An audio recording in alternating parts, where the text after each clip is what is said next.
Perfect. Woo-hoo, back in the game with Brother Steven Story. Y'all know who he is. What's up, y'all? This actually started with a conversation we were having because I said I was going to do my happy dance on Monday because I'm back to squatting my body weight 25 times for sets of 5 or 25 times. And that's something I haven't been able to do since a little while before quarantine. And right now I weigh, well, here's the thing. I don't know if it's important to say how much I weigh or how much I lift or squat, because the important question is, I can lift my body weight. I believe that every man should be able to lift his own body weight. But I don't want it to be one of those things where numbers matter, because they don't. They don't, no. You know? I'm in complete agreement. I don't think you need to say your body weight, but I think it's a testament to what training is and what homeostasis is. So if y'all don't know what homeostasis is, it's basically your body resets every 9 months. Wherever you are at that 9-month period, your body wants to stay there. So with YusefWateef, he's as strong as he was 9 months ago, if not stronger now, even with a break in training because of homeostasis. And you know what? Before we go too much farther, I want to tell everybody watching this, I want everybody to make sure they go check you out, because you do most of your work on Twitter. Yes. Keeping up with 95,000 tweets. Yeah, man. That's 10 years worth of tweets, man. Talking about your love for Brazil. Hell yeah. Hell yeah, man. It's been I'll be back in Salvador in 7 days. So anybody that wants to come down for the remainder of the year, please hit me up. I'll be more than happy to show you around the city, give you some suggestions on places to go in Salvador and Northern Bahia. Well, wait a minute. Since we're already a little off topic. Yeah. And now that you got people actually watching, you know, we got to be held accountable for the things that we say. Are we supposed to get you a YouTube channel going? Yeah, I'm gonna go ahead. Man, look, y'all. YusefWateef has peer pressured me into starting a channel. Okay, this is his doing.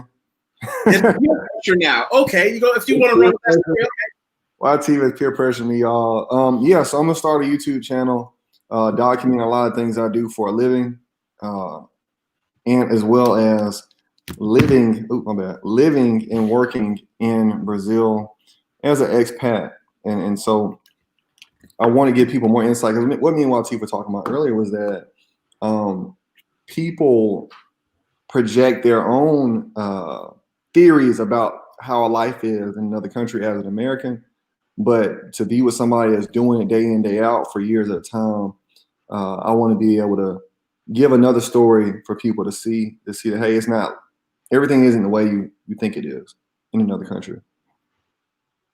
Exactly. And you know what? A lot of that is the messenger changes, but the message doesn't. He has a completely different career from mine. His path to Brazil was different. But what I want him to show people is just like I show people what I do for a living that allowed me to travel the world and live in Brazil and do different things. It's different from the path he took. Right. You know? And I want people to know there's more than one way to skin a cat, because you and I have you know what? Shout out. I'm going to give a side story within a side story. Shout out to the woman who said, I'm just flexing my privilege by talking about how much time I get to have to exercise and still manage a career in a few different companies, because that's a privilege. And I had to think about that for a second, because she kind of caught me, because I don't think of myself as a privileged person. But the conversation started because of the stereotype of what a fat cat was a generation ago. In the past, the most successful men were these portrayed as fat dudes with a cigar in his mouth, you know, eating some fried roasted meat all the time. Now, the guys that have it together, have their money correct, have their lifestyle correct, are flashing guns on cameras and about how they're working on their six-pack. And it's interesting that paradigm has shifted. Yeah. You know, of what a fat cat is. And speaking of what I do, let me show you guys this just to make sure everybody's on the same page. A lot of what I do, I don't put on YouTube because it's kind of boring and people will not enjoy it. But a lot of the how I get what I get done, I put here on Patreon. How to travel from one country to another, how to get passports, how to get visas, how to secure a job there, how to monetize the job you already have, how to make the job you have get you overseas, different things I do for workouts and supplements and just all kinds of stuff that's not for YouTube, as well as people who need my one-on-one help to accomplish a particular life goal or professional goal. This is where they go. And everybody can see that link. You're all welcome to join me there. And I'll put it here as well. So I'll tell you a story about me that really helped me when I was in my mid-20s, that took me from being okay with weightlifting, because I had friends who were bodybuilders and professional strongmen, and I was always kind of doing their workouts and mixing their workouts with what I was doing. And when I was in jiu-jitsu, which opened a lot for me, shout out to Brazilian jiu-jitsu, I got to get back in the gym when the gates open, start working on my black belt again. I'm a blue belt now. And one of the best coaches in Brazilian jiu-jitsu, Mark Lehman, he said, we're going over these techniques, but what I see you trying to apply in your matches, he's like, you're 5 feet 6 inches tall. You're not going to manage this anaconda choke. He says, your arms are like tree trunks. You're not going to do certain things. Let me show you how to fight based on your body type, the way you look. Take advantage of where you are strong. Mm-hmm. I know it's good to see certain guys, on television doing things, but look at the guys who look like you. What are they doing to win? And when he got it across to me, it was like, well, wait a minute. I know there's more than one way to skin a cat financially. And I know there's more than one way to skin a cat with, success in business. Why shouldn't I adjust what I do for my body type? And for those who haven't met me, my body type is a combination between a rhinoceros and a fire hydrant. And people think I'm kidding. They meet me and they go, "Oh yeah, you really are like that." But check this out. Uh-oh, that's too small. Why did I get that?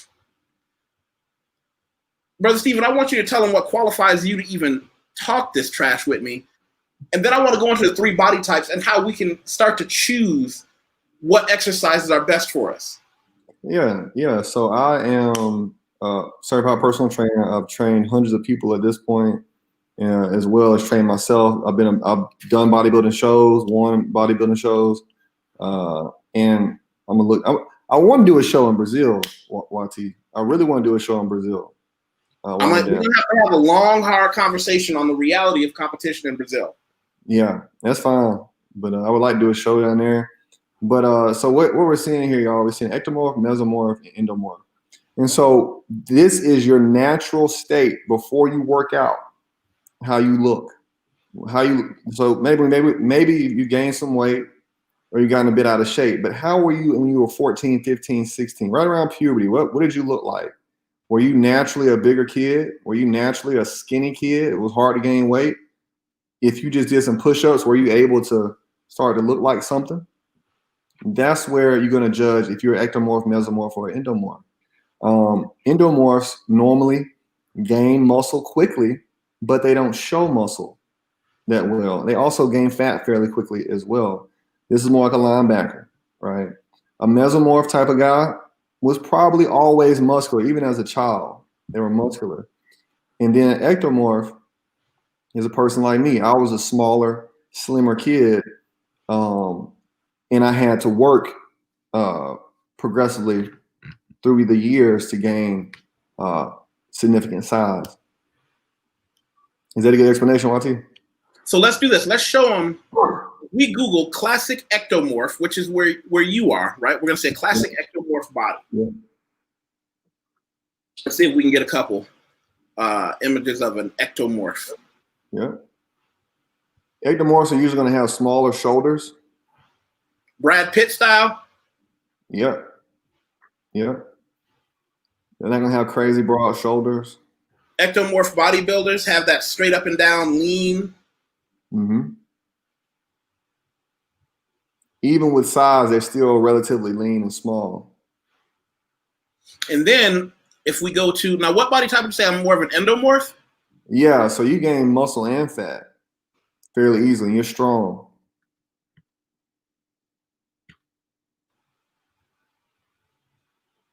Yeah, that was the only thing I remember some of the older guys when I was in college saying, listen, if you really just get serious on getting to the gym every other day, focusing on what do we talk about? The basic exercises, nothing. And that's the good thing about being an endomorph. I don't need to do a whole bunch of complicated exercises. Squat, bench press, deadlift, bent over row, and shoulder presses. And I mean, I've been back doing my 5x5 workout just this past 6 weeks, and I'm seeing my size coming back. I'm seeing my shirts snug again. Yeah. You know, that volume is starting to come back out.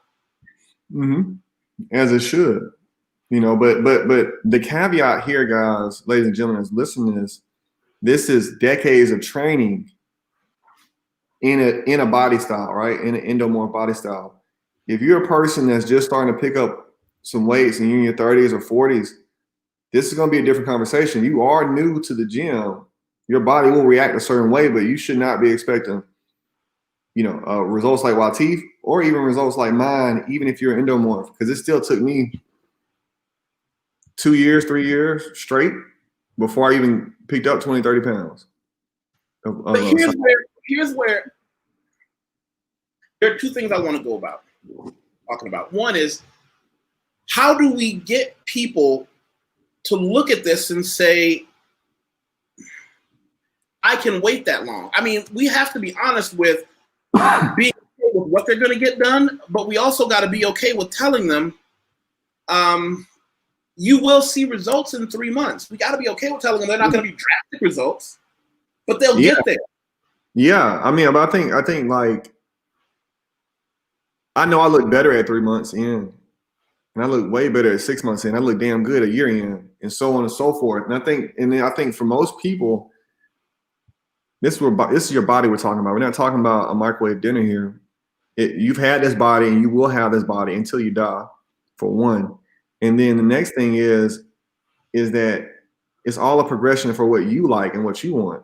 In 6 months, that might be the body that you like, and then you're good. You just stay there, you know. You maintain at that level.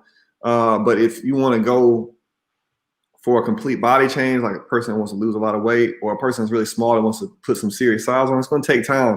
But the good thing is you're going to keep progressively looking better to you if you're shooting for a goal, you know. And I think that's what makes people, you know, that's what makes you really excited about going to the gym, because you're like, oh shit, I'm getting results. Let me keep going.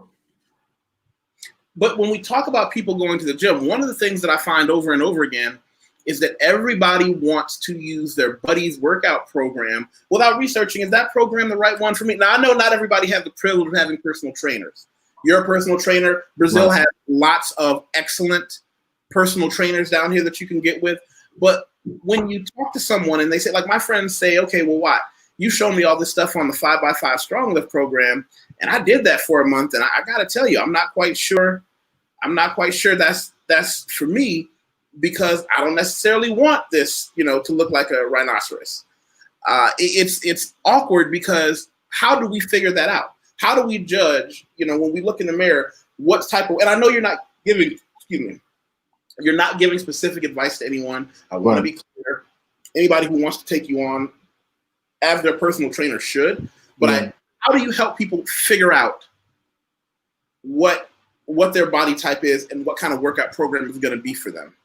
Well, unless they're just crazy obese, you can already see for the most part what a person looks like. And they can just, you don't even need them to take their shirt off. You can just see them in a t-shirt and shorts. You for the most part, you're going to know that person's body type. The other thing I would say is when people, like say for instance, a 5x5 program, which is a hypertrophy program, which is hypertrophy means growing muscle, atrophy means hypertrophy, and atrophy. Atrophy means to lose muscle, right? Even if me and you are on a 5x5 program, we're going to look different after 6 months of 5x5s because we got a different body type. So and the next thing I would say is for guys to say, well, I don't want to look like a rhinoceros. I'll let you know it takes a long time to look that big and get that big. You're going to stop well before you get to that point because you haven't proven to have discipline with your body to even get to that point now, so you won't be able to do it in the future more than likely. So, and that's not a diss to anybody, but for the most part, if you got into your 30s and you haven't turned yourself into a monster, you know what I'm saying? You're not going to turn yourself into a monster. Oh, come on. No. I got plenty of friends that didn't get on the game train until they was in their 30s, 32, 33. To be very clear, for the most part. I've got friends who hit 30 and realize if I don't take care of this in my 30th year before I even get to 31, 32, it's not that it's impossible. It's just going to be so much harder. Oh, it's hard, man. It's hard. The point I'm making is that to look like that, what y'all see on the screen, that took a long time. With proper dieting, with proper training, with like daily freaking being paying attention. So long story short here, give yourself a chance to see what you actually look like by just coming to the gym, train for 3 months. How do I really look? Because what your current body is, if you're not working out, you don't actually look like that. That's not your body in peak condition. So let's find out where it is. And then from once we get there, then you'll see where you want to go. Because it's a moving goalpost, what we want to look. Correct. Goal change. As a matter of fact, I'm in Sao Paulo, Brazil. They started to loosen the restrictions. We've had steadily declining numbers, and people are starting to go back to the gym. Now, the good news for me is I get to the gym. If I get to the gym at 9 a.m., it's a ghost town in there. There's no line for anything. I don't have to argue with anybody about the squat rack. It's just cold, clean iron from coming freshening it up. I've got so many friends of mine, men and women, calling me, "What? Just got back in the gym. Came home and cried." I want to thank you for helping me to remember to stay on a specific program that's giving me my gradual inclines like the 5x5. So I didn't end up going back to the gym thinking, I'm going to just take 20 pounds off all my lifts and I'll be okay. Because I would have wrecked my body. You are not going to be okay. I would have been. It took me to get to where I'm squatting body weight again. It took me 7 weeks of training every other day at 5-pound increment increases to get to where I'm squatting my body weight again for 25. Because if I had gone in and tried to just take off 10, 20 pounds, you'd have been calling me YusefWateef with the one good kneecap. Yeah, man. I think I got to repping 225 after 10 weeks. 10 weeks of training before I was able to pick up 225 and go for it, like without shaking or anything, and that's a considerable amount of time, man. Like, and now I think I'll probably be able to end the year with some progressions as far as weight, if I feel like maxing out, but I probably won't max out. But you just don't want to bring your ego into the gym. Leave your ego in the car. Ego will get you hurt. Ego lifting, listen. I hope nobody, here's the sad part about seeing somebody ego lifting. I hope nobody ends up in a situation where they see what happens when somebody is ego lifting. Because when you see somebody fail and that bar comes down on their chest, where they blow a squat and hopefully they've got their, but here's the thing, a lot of people don't know, if you don't adjust the safety pins on the squat rack, it might be too low to save your ass. Correct. I saw a guy in the gym once and he managed to bail, and it was the most terrifying. It burned into me. People get mad when you take too long on the squat rack. I readjust the pins. I make sure I put on the end of my weights. People look at me like, come on, man, it's only 2 wheels on there. Hey, well, you be mad. I'm not that guy. Because what happened is he slipped and one weight fell off one side, then he went to the other side. And not me. Oh, we got a question for you, Brother Stephen. We got a question for you. Read that. How do I figure out a weightlifting regimen that's suitable for a swimmer? Okay, so MG, I appreciate it. That's a good question, man. First things first, you got to remember, weightlifting can and does accentuate all forms of athletics, right? So what movements are you swimming? Are you swimming just straight butterflies? Are you doing freestyle? Obviously, I know core is going to be, you need core, for swimming for sure. So I'm sure deadlifting will probably be a good one for you. I'm sure squats will be good for you. If not for anything, it would be great for core and core endurance with resistance. So I'm not talking about ab workouts here. I'm talking about, I think pull-ups would be good as well, because you're doing what we call compound movements. I think a lot of compound movements would be really good. Even bent over row I think will be good. I think incline dumbbell flies would be great. I think some more of explosive movements might be good for you, like some Olympic lifts, if you can learn how to do Olympic lifting under supervision. Olympic lifting on your own. People don't be that guy yeah. who just gets some stuff off eBay, sets up a gym, and think I'm about to clean 300. Don't do that. Yeah, but I think that depending on the style of swimming you're doing, I don't know if you're going for miles at a time, if you're just doing a few laps in the pool, but look into compound exercise, all the compound movements, because you're doing a compound movement with swimming, right?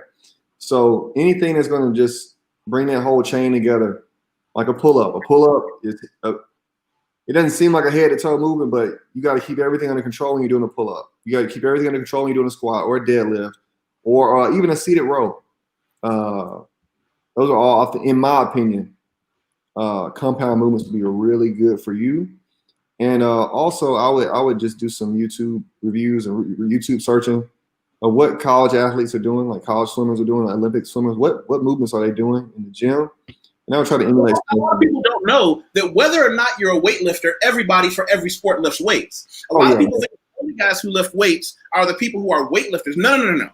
People who play curling and golf have a weightlifting coach. Hell yeah. Can I?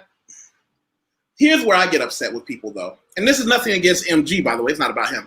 Why do we see people in the gym that'll spend $3,000 on a phone, $600 on a set of good gym shoes, $100 on a good quality workout outfit, but they don't want to pay a qualified trainer $100 an hour to show them not to how to lift the weight over their head? Man, that's too much. It's too much. How's that too much? When you're people, man, like I was blessed to have a trainer that was my workout partner. And he was like, this was 10 years ago. No, not 10 years ago, like 8 years ago. And he was like already like 38, 39. Then he had some serious gains. The dude looked great. And he taught me everything from just from start to finish. This is how we're going to do this. This is how you train. This is how you perform day in, day out. If I didn't have him, I would have happily paid for a trainer. I would have paid him to teach me how to do that. I just happened to be his workout partner and I didn't have to do that. But in my opinion, I mean, come on, man. Like, I don't see why you would play with your body like that. Why don't you get the best results and just go ahead and pay somebody? So you can actually look good instead of having just a big chest and then no legs, no arms. Some people like to skip that leg day. I don't know why. Man, look. But it's a level of humility that comes with working out. Yeah, you got to be able to say, like, I wear a hoodie in the gym all the time. It's a habit I've had for a long time. I do it, A, because it keeps me hot. Mm-hmm. But B, I'm a social person. And when I put my hoodie on, I'm not looking at anybody else. I don't want anybody to talk to me. I almost felt bad. There was this one woman who kind of gave me the eye at the gym, and I just mean mugged her, like, because that's a sacred place to me. I put my hood up. It's like a horse with race blinders on. I'm not looking over here. I'm not looking over here. Right. I'm not trying to look at how much this dude is lifting. I'm not trying to see how she's trying to show me her ass when she squats. I'm looking at this bar in front of me. That's the one place where it's got to be pure. Well, no, and I agree. Because I think that I'm really, really social. I'm very social, and I really like talking to people. I especially like talking to people who got the same interests as me. So if we're in the gym, I would like to talk to you, but at the same time, the first parts of my time in the gym was me competing. Once I finished college athletics, I was trying to be in a bodybuilding show. So I had to take every day seriously. I couldn't just come in here and just screw around. And so I still take a similar attitude now. It's just like, hey, that's my habits. I'm really trying to focus, and I'm really trying to make something happen while I'm here. And I'm going to make it happen. And I don't need you to be having a conversation with me to distract me, Exactly. That's exactly correct. But it's just between trying to figure out what we need to do with the right exercises, it's so hard. It's just so hard. It's like a sculptor. He's sculpting out that sculpture out of that brick of marble, right? It's the same way with the human body. You're trying to visualize how you want yourself to look with just working out. And that takes time. Like, okay, let me eat this food. Let me do this. Let me sleep. And if I do this, and I eat my carbs like I should, and I hydrate, my body will look like this on this day. That's crazy. Yeah, I've never wanted to be a bodybuilder because, well, I just don't like the subjectivity of somebody else deciding, well, your leg muscles are better than his leg muscles just because. Why? You know, where I like something objective like lifting weights, I can say, yes, I can lift my body weight over my head easily. I can move my own body weight at the very least. Mm-hmm. That makes me feel good. But I don't want somebody else looking at me saying, well, you know what? You got a lot of veins in your arm, but Steven, his smile is so much prettier than yours. I think. Yeah.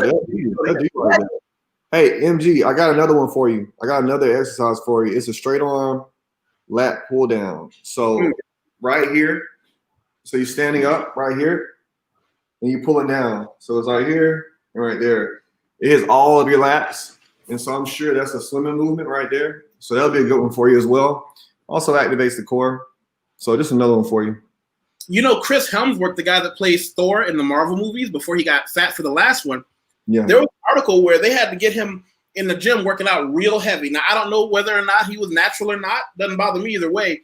But he said he really fell in love with weightlifting. And at a certain point, one of the executives from the movie came to the gym, and they had to pull him aside and say, look, we need you to slow down a little bit. He was like, what do you mean? They said, you're getting a little too big to play Thor. But I got friends who are bodybuilders that say they can't get into movies because they look too much better and bigger than the other actors. Could you imagine Chris Hemsworth jumping on set, 9% body fat, 215 pounds, delivering lines? Yes, I need your help.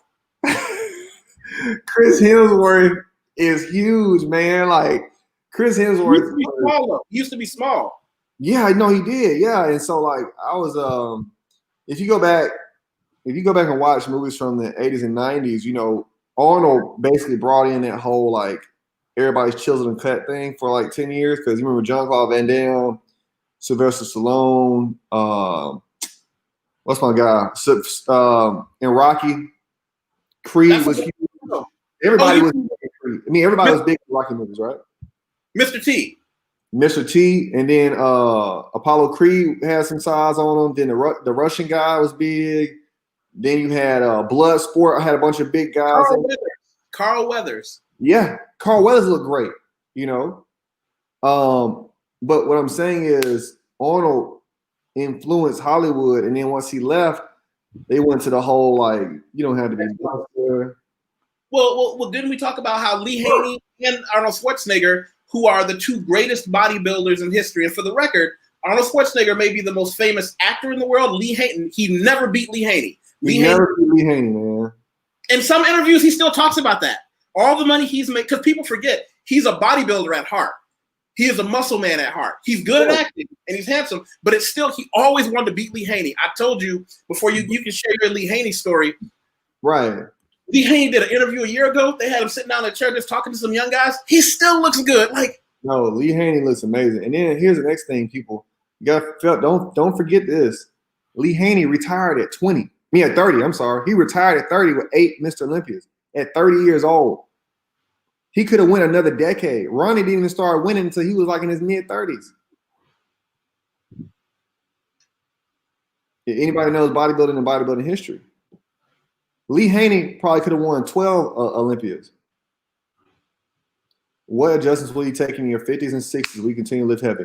Okay, so how you do one thing is how you do everything, MG. And so for me, I train in a way. Lee Haney is amazing. His waist is insanely small. That gene photo, this picture in his jeans is more outstanding than anything I've seen in bodybuilding.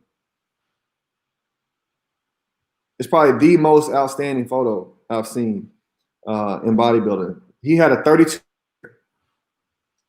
Wow, look at that. Just look at that. 32-inch waist, guys. This dude is insane.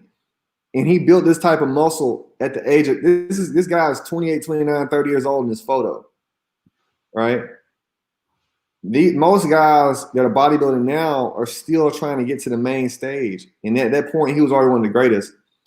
So MG, what I do what my main thing is, I don't lift insanely heavy now. That's the first thing. When something hurts, I stop and I don't start again. I won't train that movement until I don't have pain again. Okay. Those are my main two rules. If I feel something in my joints, I'm stopping. I'm not doing it again. I'm not doing another rep. I'm not finishing the set out. I'm just we're done with that. Let's go do something else. That's my rule of thumb. And so far I haven't had any injuries that sideline me for more than a week since I've been in the gym because I'm focused on longevity. You and I look at it a little differently. I'm going to lift, how we say, as heavy as I can, as Right. light as I can. Now, if I can't lift heavy anymore, that's fine. There's no problem. But I'm going to lift as heavy as I can as long as I can, because what I've learned is that when you spent your youth learning how to lift correctly for those years before you get old, like you're preparing to get old, I don't mind being an old man who can only lift 75% of his body weight. You know, and this is one thing about Brazil that's good. In Brazil, and we talk about this all the time, in the United States at 43 years old, I'm one of the oldest men in the gym. In Brazil, I went to an outdoor park at Ibirapuera Park. We're going to go hang out there when you come and visit. Yeah. There is a dude, his hair was almost all white. He was just doing no assistance, behind the back pull-ups, raw. I was like, that's my competition. That's my old man comp. There's a guy in the gym right now. He couldn't be a day under 60. He's in there. I'm in there every other day, and every other day we wave at each other. And he's just as miserable as we are, but he's getting it in. He takes a little bit longer between sets, but he does them all. I was like, I saw a woman in there today. This woman had to be maybe 5 feet tall. She went in, had her earphones on. She was about 50 years old, had her pigtails up, and she gets in there and starts dancing, stretching out, and out of nowhere, she hits a perfect back arch and starts doing push-ups. So I was like, oh! This woman was 50 years old. Yeah, you can.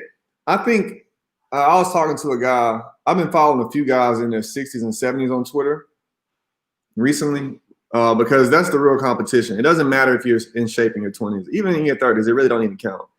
But to see a man in his 70s still have a cut up back and have nice biceps and nice shoulders at 70 and still can stand up upright and move and everything, that to me is you have maintained for a long time. And I think that gets more credit than being able to lift heavy at 50s and 60s. Because in my opinion, you should be able to lift heavy in your 50s. So seriously, you should be able to train pretty heavily, you know, into your 50s. Early 60s, and then depending on injuries and things like that, you might want to taper off a bit. But I mean, it really just depends because shit, it's still 7-year-olds putting up some weight, man. Yeah, you know? and they walk different. They just walk different. They walk like they're badasses. I can't wait till I'm in my 50s. I'm tucking all my shirts in. I'm tucking all my shirts in. All my shit tucked in with a tight ass belt. I want you to see this waist. Hey, you know what's interesting is you see these guys walking around, and this is something I didn't understand until I got to be in my 40s about how what you said is right. When you're in your 20s, I was still eating an entire chicken, a gallon of water, go to the gym half an hour later, don't bother me at all. But everybody can do that. I started watching my friends fall off right around the age of 30. When all the text they were writing on their body, I'm gonna eat McDonald's, I'm gonna, do all kinds of dirty food, I'm gonna do all this and that, I'm not gonna exercise. Now it's like, can I tell you a story about this beautiful young woman who got totally exposed over COVID? Uh-oh. This girl has an amazing smile. She has the body of a pixie, and she eats like a garbage can. We'll all be out, and this is a girl that'll be like, I'll say, give me some steak, give me a baked potato, some vegetables, and some sugar-free iced tea. She'll say, give me a double order of French fries, one with cheese and one with bacon. And I was like, I'm okay. I don't want any of your food. I mean, you don't have to. We all ordered our own because a lot of times, in Brazil, people order for the table. But here, you order your own plate. And we were like, no, this isn't for the table. She was like, I know. This was the first time we met her. And we were like, okay, maybe it's just a Friday and she's out partying. This other dude, he knows a little bit better than the rest of us. He was like, if she comes and hangs out with us on a Saturday and we walk down Paulista, she'll get ice cream at every ice cream shop and eat one. But let me tell you how I caught up with her. COVID hit.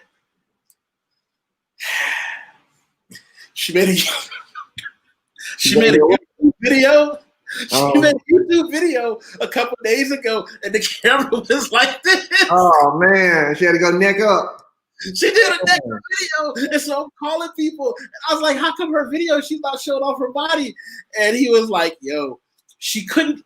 It's hard to learn how to eat right when you don't have any more choices." So the first week of quarantine, she was still eating like a garbage can. Second month, she still was, and now what is she gonna do? Learn how to eat correctly? No. Hey, she go, man. Ooh, it was not good. It was not good what happened to her body because I saw her and I was like, hey, how you doing, girl? No, we can't hug. It's COVID. That's okay. That's okay. You know what I'm saying? I feel bad for her because, she just didn't learn. No. And she flat out told us her mom, her aunties got on her case because, again, this is still a society where women really pride themselves on, I'm really pretty, and watch me pull this man that's going to do all this hard work for me because I'm cute. Yeah, of course. Her aunt were like, you can't continue to eat like this just because you can. No. No, because obesity, Now she's DMing people on Instagram. Do you guys know any good personal trainers? And I pointed to a few women I know, but now you got to try and outrun the forks. Speaking of outrun the forks, let me show you, because I know we don't have all day, and I got an appointment scheduled. You see this right here? Oh yeah, man. I got some picanha. I've got in the middle is some Colombian chili oil. On the left side, I made some I infused olive oil with garlic, a little bit of salt. On the right, we have these people on the street when you go to the fruit and vegetable farmers market. Yeah. You can mix whatever spice mix you want. That's my own personal spice mix on the side. I oiled them down a little bit, rubbed them with spices, put them in the refrigerator. I'm going to have probably one for my first dinner and then maybe one later with some broccoli and a baked potato. In the United States, they don't even do that. By the way, this is how I managed to not get fat. People wonder, well, you're big, but you don't have, you're not like fat, but I don't see you eating like a health nut. I eat fish, I eat vegetables, I eat a lot of meat. You know what I don't eat? Junk food. No. Every now and then, do I want to get an artisanal hamburger where I call one of those really expensive? Do they have artisanal hamburgers in Salvador? They do, and they're really good.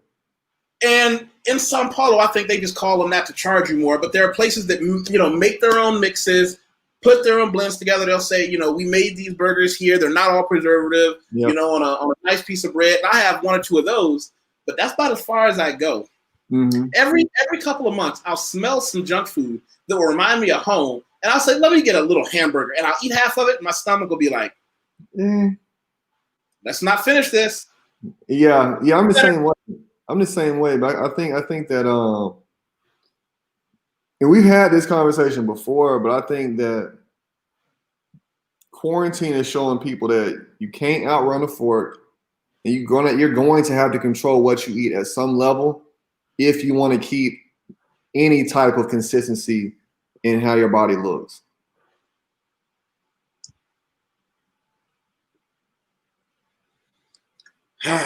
So what do we do? So if we can let people walk away from this conversation with a couple quick things. One of those quick things is find a qualified accredited trainer. Yeah. Ask them, what kind of body type do I have? See if they know. Mm-hmm. Let them write out a program with you. Pay them. Say, listen, I'll hire you for 1 month to see how it goes. Okay. Now, don't get me wrong. Personal trainers can't work miracles, and you can never outrun your fort. Uh-oh. John, October 12th. Come on. Heard it here first. Come on down. John, we're gonna get into the gym together. You want to come hit some kettlebells, hit some squats with me? Shit. Look, man, I'm trying to do some squats. Yeah. And that's the thing. We got to do that. We also got to get people to acknowledge, Instagram has done a lot. YouTube has done a lot. Facebook has done a lot for people getting educated on that they should exercise. But I see people doing exercises that aren't right for them. I see people trying to beat the other guy, and they also don't know, well, how long has this guy been training? They don't know you don't start by doing that. Right. it's Right. so I walk a fine line because I perfectly inspire people to agree. work out, but I want to work out responsibly. But I think a lot of that has to come with you have to admit you can't do it all from the beginning. Mm-hmm. No, you can't. Like, in my opinion, Oh, come on, man. I'm not mad these quarantine booties I'm seeing at the grocery store. Where are you? Are you in Sao Paulo, Brazil, or Salvador, Brazil? You in Brazil with us? Go ahead, Steven. yeah, man. What I would say to people is that I would take it a little bit further. I would hire a trainer for 3 months. Just get your hand held for 3 months, and then you can start to understand some things about the gym and yourself before you go out on your own. Because most people aren't strong enough mentally yet to do what they need to do in the gym in the first 90 days. After that, I think if you have support for the first 90 days, you don't have to build bad habits. Well, what is the 2190 rule? 21 days to start a habit, 90 days to cement it, or what? Hold on a second. I think it's. Let's find it. Here we go. It takes 21 days to create a habit, 90 to create a lifestyle. So you can actually say, I'm a weightlifter. After 3 months, you can tell people, because I tell people this all the time, don't talk about it. Show them. Show your work, man. If somebody says, hey, you're starting to look better, starting to see some change, you say, oh, thank you. What have you been doing? Then you can say, I've been lifting weights. I've been working out. But don't be one of those people that's like, I'm going to start lifting weights next week, because now you just set yourself up to fall and be embarrassed. And what if it don't work out? Let people figure it out. Then you can say, after 3 months, hey, I've been doing this for 3 months. I've been talking to YusefWateef and Steven Storian. Look at what I've been doing. Because I'm gonna tell you something. I tell my clients this all the time. You won't have to tell anybody you're working out in about 6 weeks. They're gonna tell you you've been working out. Anybody, if you give me somebody who's not already at a peak condition, if you're a regular person, if you don't normally work out, if you train for 6 weeks, somebody's gonna say, hey, you've been working out. And 3 months in, they're gonna be like, hey.